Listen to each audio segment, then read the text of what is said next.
जाओ, खड़े हो जाओ, खड़े हो जाओ। हम मुस्लिमों के रूप में इन आयोजनों में शामिल हो रहे थे और सामाजिक न्याय की इन जगहों पर उनका अपनापन, गरिमा, प्यार और जुनून साफ दिखता था। इसने सच में मुझे इस धर्म को अपनाने के लिए प्रेरित किया। मॉम ममदानी की जीत के बाद डीएसए अमेरिका में अपना राजनीतिक प्रभाव बढ़ा रहा है। हम जानते थे ये सिर्फ चुने हुए पद की नहीं बल्कि आंदोलन की जीत थी। न्यूयॉर्क में अब 10 राजनेता डेमोक्रेटिक सोशलिस्ट्स ऑफ अमेरिका से चुनाव लड़ रहे हैं, जिनमें कांग्रेस के लिए 2 उम्मीदवार हैं। पश्चिमी सभ्यता के पूर्ण उन्मूलन के लिए लड़ने की बात आप हाल ही में न्यूयॉर्क के प्रतिनिधि बने किसी व्यक्ति से खुले तौर पर कहने की उम्मीद नहीं करेंगे। हाँ, एक नहीं बल्कि 3 पागल राजनीतिक उम्मीदवार चुने गए जब मानदानी ने उनकी सिफारिश की थी। और अब हम मूल रूप से कह सकते हैं कि अमेरिका में कट्टरता लाने के लिए समाजवादियों का इस्तेमाल करने की इस्लामवादी साजिश सच साबित हुई है। काश मैं कह सकती कि मैं बढ़ा चढ़ाकर बोल रही हूँ, लेकिन ये दार लीजा अवीला शेवेलियर हैं। ये स्क्वाड की संस्थापक है और इनका लक्ष्य है पश्चिमी सभ्यता का पूरी तरह से उन्मूलन करने के लिए लड़ना। हम समुदाय और विनाश की तलाश करते हैं वैश्विक दक्षिण के उग्रवादियों से। इसे 1.7 मिलियन लोगों ने देखा है और ये पूरी तरह से पागलपन है। दारी लाजा अपने आप में ही पागल है, लेकिन हमारे पास इससे भी बुरे उम्मीदवार हैं जिन्हें अमेरिकी जनता ने चुना है और जिन्हें डीएसए के कारण चुना गया है। अब अगर आप अभी तक नहीं जानते कि डीएसए क्या है, तो आपको उनके बारे में जानना चाहिए, क्योंकि उनका प्लान, उनका षड्यंत्र अमेरिका को गिराने का इतनी तेजी और इतनी तीव्रता से आगे बढ़ा है और हम में से बहुतों को चौंका दिया है। और अब समय आ गया है कि हम इस संगठन को उसी रूप में पहचान कर उससे निपटना शुरू करें जैसा यह वास्तव में है। इसके अलावा कि वो इस्लामीकरण की बस यूं ही लीपापोती कर देती है, जो अपने आप में ही पागलपन है, सुनिए वो अपने प्लान के बारे में क्या कहती हैं। हम आयोजन में शामिल हुए, हम मुस्लिम हैं। वहाँ पहुँचकर जो कृपा, प्यार और जुनून महसूस हुआ, वही सामाजिक न्याय के इन स्थानों में था। यही चीज़ मुझे इस धर्म से जुड़ने के लिए प्रेरित करती थी और मैं ये सुनिश्चित करना चाहती थी कि हम उसे दर्शा रहे हैं, कि मैं हर उस जगह पर उसे दर्शा रही हूँ जहाँ मैं हूँ। और वो आप जानते हैं, इंशाल्लाह अगर हम कांग्रेस तक पहुँचते हैं तो हम सत्ता के गलियारों में भी उसी चीज़ को दर्शा रहे होंगे। स्पष्ट, घोषित, वो कांग्रेस के गलियारों में इस्लाम को दर्शाना चाहती हैं। सरल, आसान, लेकिन चिंता मत करो दोस्तों, चिंता मत करो दोस्तों। ये लोग सिर्फ कांग्रेस के गलियारों का ही प्रतिनिधित्व नहीं करना चाहते, वे सक्रिय रूप से आतंकवादी प्रतीकों का प्रचार कर रहे हैं। ये फिलिस्तीनी अब्बार कवास है, जिन्होंने न्यूयॉर्क स्टेट सेनेट की सीट जीती है और वो सचमुच हमास का झंडा लहरा रही हैं। खड़े हो जाओ, खड़े हो जाओ, खड़े हो जाओ। पूरा सिस्टम खड़ा हो। खड़े हो जाओ, पूरा सिस्टम को बंद कर दो। खड़े हो जाओ, खड़े हो जाओ, खड़े हो जाओ। तो अब आपके पास एक महिला है, ठीक है, जो दावा करती है कि उसका मिशन और वो जिस संगठन में काम करती है उसका उद्देश्य पश्चिमी सभ्यता को नष्ट करना है। एक और महिला है जो कहती है, हाँ, मैं एक गर्वित आतंकवादी समर्थक हूँ। और अब वे सरकार में अमेरिकी जनता का प्रतिनिधित्व करती हैं। अब आखिरकार ये कैसे हुआ? ये एक सवाल है जो मुझे लगता है कि हम सभी खुद से पूछ रहे हैं। वैसे स्वागत है द पुशबैक में। मैं यहाँ हूँ, आपकी होस्ट। सुनिश्चित करें कि आप सब्सक्राइब बटन दबाएं और बाकी चीजें करें। मेरे पास बहुत ही रोमांचक घोषणा है जो जल्द ही आने वाली है, उस नई चीज के बारे में जिस पर हम काम कर रहे हैं। तो हमारे साथ बने रहें और उस सफर में हमारे साथ जुड़ें। ये अद्भुत होने वाला है। आप उसमें मदद भी कर सकेंगे और उसका समर्थन भी कर सकेंगे, लेकिन हम इसकी घोषणा जल्द करेंगे। दोस्तों, यहाँ जो हो रहा है वो पागलपन है। ये आंशिक रूप से डीएसए से शुरू होता है। मेरा मानना है कि ये चैनल 2 दिन पहले लॉन्च हुआ था और जून 2026 तक इसके 1,39,000 फॉलोअर्स हो गए हैं, क्योंकि वे डीएसए वॉच यानी डेमोक्रेटिक सोशलिस्ट ऑफ अमेरिका पर नजर रखते हैं।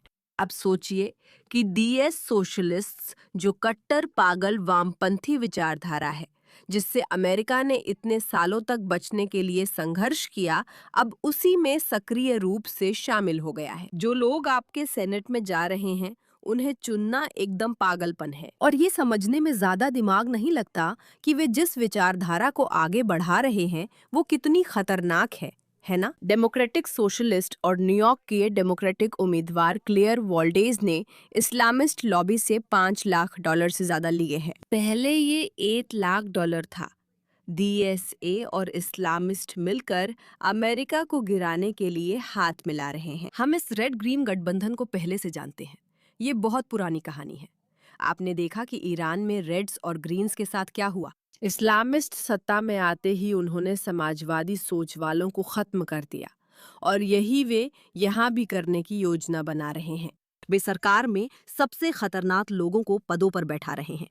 वे से मेरा मतलब है कि ये उनकी रणनीति का हिस्सा है, ये कोई गलती नहीं। यहाँ केंद्रीय मिशन का एक शानदार समझाने वाला वीडियो है। मॉम ममदानी की जीत के बाद डीएसए अब अमेरिका में अपना राजनीतिक प्रभाव बढ़ा रहा है। हम जानते थे कि ये सिर्फ एक चुने हुए पद के लिए जीत नहीं थी, ये एक आंदोलन की जीत थी। न्यूयॉर्क में डेमोक्रेटिक सोशलिस्ट्स ऑफ अमेरिका के 10 राजनेता चुनाव लड़ रहे हैं, जिनमें कांग्रेस के लिए 2 उम्मीदवार हैं। हम ये सुनिश्चित करेंगे कि हमें एक ताकत के रूप में नजरअंदाज न किया जा सके। वैसे वो हसन फिकर है, आप जानते हैं, वही आदमी जो कहता है कि अमेरिका को 9/11 का हकदार था। हाँ, और जो ये भी कहता है कि वो पूंजीपतियों का खून सड़कों पर बहता देखने का इंतजार नहीं कर सकता। और सिर्फ न्यूयॉर्क की राजनीति ही नहीं, बल्कि देश की राजनीति। सभी डीएसए उम्मीदवार एक जैसी प्रक्रिया अपनाते हैं। वे पहले कैंपस की कट्टरपंथी सक्रियता से शुरुआत करते हैं, फिर सड़कों पर संगठन बनाते हैं और डीएसए की राजनीतिक मशीनरी के समर्थन से चुनाव लड़ते हैं। न्यूयॉर्क सिटी डीएसए ने जमीनी स्तर से शुरू किया और एक राजनीतिक मशीन बनाई।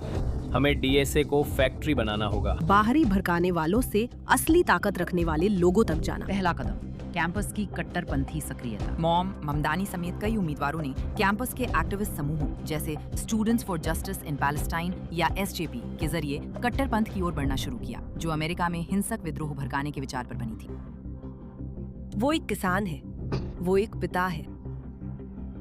दूसरा कदम, सड़क स्तर पर लोगों को संगठित करना। कॉलेज के बाद इन उम्मीदवारों ने सड़कों पर विरोध प्रदर्शन किए, जो ब्लैक लाइव्स मैटर दंगों, हमास समर्थक रैलियों और कट्टरपंथी मजदूर यूनियनों से जुड़े थे। कई डीएसए उम्मीदवार गिरफ्तारी देने के लिए किए गए ट्रैफिक ब्लॉकेड और निजी संपत्ति में घुसपैठ के चलते कई बार गिरफ्तार हुए हैं। हम गिरफ्तार हो रहे हैं और 1 दशक से भी ज्यादा समय से ब्लैक लाइव्स मैटर कार्यकर्ताओं के साथ मिलकर संगठन बना रहे हैं। हमने अभी होपफुल के दफ्तर पर कब्जा कर लिया है। कट्टरपंथी सक्रियता डीएसए का समर्थन पाने का रास्ता है। अब हम सत्ता और राजनीति में आ रहे हैं। एक बार पहचान हो जाने के बाद कट्टरपंथी आयोजकों को डीएसए द्वारा भर्ती किया जाता है, जहां उन्हें तैयार किया जाता है, प्रशिक्षण दिया जाता है, समर्थन दिया जाता है और राजनीति में प्रवेश करने के लिए आवश्यक संसाधन दिए जाते हैं। मेरे एक दोस्त, जिनसे मैं संगठन के काम के दौरान काफी करीब हुआ, ने मुझसे राज्य विधानसभा चुनाव लड़ने को कहा। ये Queens DSA electoral working group की मीटिंग में हुआ। जूलिया को भर्ती किया गया था। मुझे यह सौभाग्य मिला। मुझे चुनाव लड़ने के लिए भर्ती किया गया था। मैं डीएसए में इसलिए शामिल हुई क्योंकि मुझे चुनाव लड़ने के लिए भर्ती किया गया था। डीएसए ने मुझे भर्ती किया। डेमोक्रेटिक सोशलिस्ट मशीन की कीमत होती है। डीएसए के समर्थन के बाद उम्मीदवार की वफादारी केवल डीएसए के प्रति होती है, न कि मतदाताओं या डेमोक्रेटिक पार्टी के प्रति। हमारे अभियान का हर हिस्सा हमारे ब्रॉवर डीएसए और बड़े डेमोक्रेटिक सोशलिस्ट्स ऑफ अमेरिका का एक साझा प्रोजेक्ट के रूप में चलाया जा रहा है। मैं इन्हीं और हमारे 1 लाख से ज्यादा सदस्यों के प्रति सिर्फ साउथ फ्लोरिडा नहीं, पूरे देश में जवाबदेह हूँ। हमें सुनिश्चित करना है कि वे याद रखें कि वे इस संगठन के सदस्य हैं और संगठन उनके साथ है। हमने ही आपको इस मुकाम तक पहुंचाया है। अगर आप हमसे अलग होकर चले जाते हैं तो वी कैन विथहोल्ड दैट। ये पाइपलाइन है।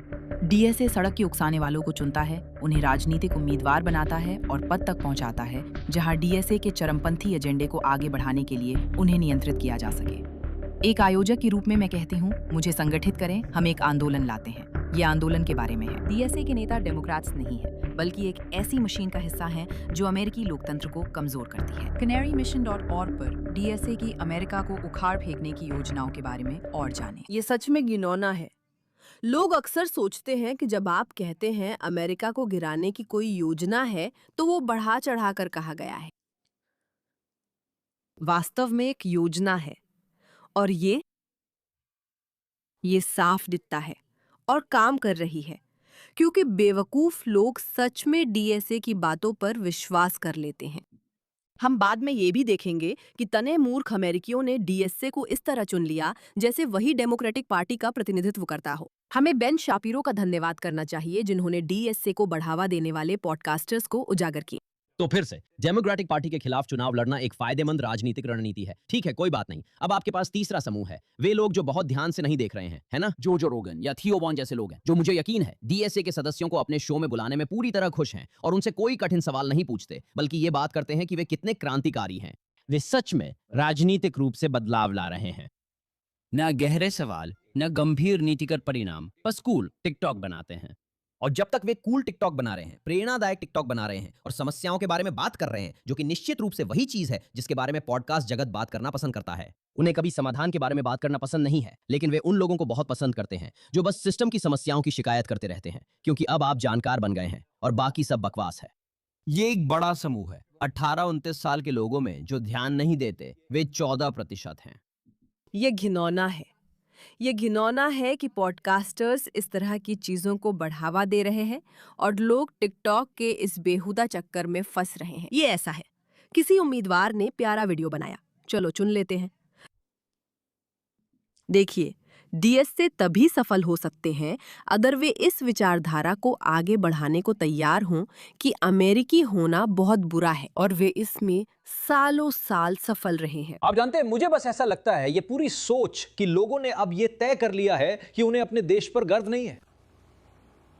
हाँ ट्रेस, ये दुख देता है कि हम सिर्फ अमेरिका में जन्मे होने की वजह से सबसे अच्छे देश में रहते हैं। हम धरती के सबसे धन्य और विशेषाधिकार प्राप्त लोगों में हैं। इसी वजह से मैं अपने सोशल मीडिया पर राष्ट्रपति ट्रंप द्वारा दी जा रही सभी उपलब्धियों के बारे में पोस्ट करती हूँ कि कैसे वे डीसी को और खूबसूरत बना रहे हैं, क्योंकि मैं चाहती हूँ कि युवा पीढ़ी फिर से अमेरिका के लिए उत्साहित हो जाए। मैं 4 जुलाई मनाकर गर्वित और उत्साहित हूँ। डीसी बहुत खूबसूरत है, हर जगह यूरोपीय लोग वाह वाह कर रहे हैं। मुझे लगता है ये सबसे बेहतरीन 4 जुलाई है। लोग कहाँ से आते हैं?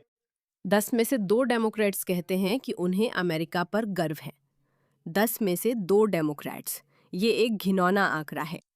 अब चलिए साफ कर देते हैं, डीएसए डेमोक्रेटिक पार्टी जैसी नहीं है, लेकिन वे उसका इस्तेमाल कर रहे हैं। सुनिए ये आदमी क्या कहता है। उम्मीदवार डेमोक्रेट्स के रूप में चुनाव लड़ते हैं। हम मतपत्र पर डेमोक्रेटिक पार्टी के नाम से होते हैं। हम प्राइमरी चुनावों में हिस्सा लेते हैं। विधानमंडल में वे डेमोक्रेटिक पार्टी के विधायी दल का हिस्सा होते हैं। लेकिन हम डेमोक्रेटिक पार्टी के नेतृत्व द्वारा अपनी पार्टी की व्यवस्था को संगठित या चलाने के तरीके से सहमत नहीं हैं। इसलिए हम स्वयंसेवकों के नेतृत्व वाले आंदोलन पर ध्यान देकर अपनी स्वतंत्र पहचान बनाने की कोशिश करते हैं। डेमोक्रेटिक पार्टी पर एक कट्टरपंथी समाजवादी पार्टी का कब्जा हो गया है। अगर आप अब भी नतीजे नहीं समझ रहे तो क्लोई को सुने। कल रात न्यूयॉर्क में जो हुआ वो हर किसी को डरा देना चाहिए, और इसका कारण ये है, न्यूयॉर्क ने अपने डेमोक्रेटिक प्राइमरी चुनाव कराए, लेकिन सामान्य डेमोक्रेट्स को चुनने के बजाय मतदाताओं ने और भी ज्यादा वामपंथी समाजवादी उम्मीदवार को चुना। इन सभी लोगों को इल्हान ओमर का समर्थन प्राप्त है और ये सभी अमेरिका से नफरत करते हैं। इनमें से एक डारिया एलिजा हाल ही में इस्लाम में परिवर्तित हुई हैं और उन्होंने कहा कि अगर वे नैपकिन भूल जाएं तो अमेरिकी झंडे का इस्तेमाल पूछने के लिए करेंगी। उन्होंने कोलंबिया में एक समूह सह स्थापित किया था जिसका मिशन पश्चिमी सभ्यता का उन्मूलन था। अब वो कांग्रेस जा रही हैं। क्लेयर वॉल्डेज अवैध प्रवासियों को नागरिकता और मतदान का अधिकार, ट्रांस सर्जरी के लिए टैक्स का इस्तेमाल और निजी बीमा खत्म करने के एजेंडे पर चुनाव लड़ी थीं। कांग्रेस में कम्युनिस्ट ब्रैड भी जीत गए, लेकिन तकनीकी रूप से वो यहूदी हैं, इसलिए उन्हें चुनाव जीतने के लिए ये दिखावा करना पड़ा कि वो यहूदी नहीं है, और ऐसा करना पड़ा। अल्लाह। ये लड़की राज्य विधानसभा की सीट जीत गई, जबकि वो अवैध प्रवासियों की संतान है। उसने हमास का हेडबैंड पहनकर प्रदर्शन किया और 11 सितंबर के लिए अमेरिका के नस्लवाद को जिम्मेदार ठहराया। ये जरूरी है क्योंकि Democrat, socialist, communist Democrat party पर कब्जा कर रहे हैं, जैसा सोवियत रूस बनने से पहले के रूस में हुआ था। बोल्शेविक कम्युनिस्ट पार्टी और मेंशेविक थे। व्लादिमीर लेनिन बोल्शेविकों का नेतृत्व करते थे और मेंशेविकों या सामान्य डेम्स को खत्म करना चाहते थे। खेल हमेशा यही रहा है, किसी सामान्य डेमोक्रेट इलाके पर कब्जा कर वहां आम लोगों की जगह कट्टरपंथी बिठा दो, फिर दावा करो कि वही बहुमत है। लोकप्रियता का झूठा आभास फैलाएं, अल्पसंख्यकों को लोकप्रिय दिखाएं, युवाओं में फैलाएं और सबको इस पर चर्चा के लिए मजबूर करें। यही लेनिन ने किया। फिर पारंपरिक मेंशेविकों को हटाया और सत्ता पर कब्जा किया। कागजों पर अल्पसंख्यक बहुसंख्यक बन जाता है। लेनिन को मेंशेविक और आज के समाजवादियों को डेमोक्रेट्स पर्याप्त कट्टरपंथी नहीं लगते। मामदानी आज के लेनिन हैं। आप सोशल मीडिया पर उनके क्लिप्स हर जगह देखते हैं जो आपको ये समझाने की कोशिश कर रहे हैं कि यही नया ट्रेंड है, हम इसी दिशा में जा रहे हैं और ये बस जबरन चलाया जा रहा ट्रेंड है। वो गलत है। ज्यादातर लोग ऐसे उम्मीदवार नहीं चाहते जो अमेरिका से नफरत करते हों, सहयोगियों से नफरत करते हों, आपकी निजी संपत्ति जब्त करते हों, आप पर बेहिसाब टैक्स लगाते हों, आतंकवाद से प्यार करते हों, जेंडर बदलने की वकालत करते हों और अमेरिकी झंडे का अपमान करते हों। वे कम्युनिस्ट नहीं चाहते, वे सामान्य स्थिति चाहते हैं। इस चुनाव में न्यूयॉर्क सिटी के केवल 10% लोगों ने वोट डाला। ज्यादातर लोग घर पर ही रहे, उन्हें फर्क नहीं पड़ता। लेकिन अंदाजा लगाइए क्या, उदासीनता पागल लोगों को चुनवा देती है।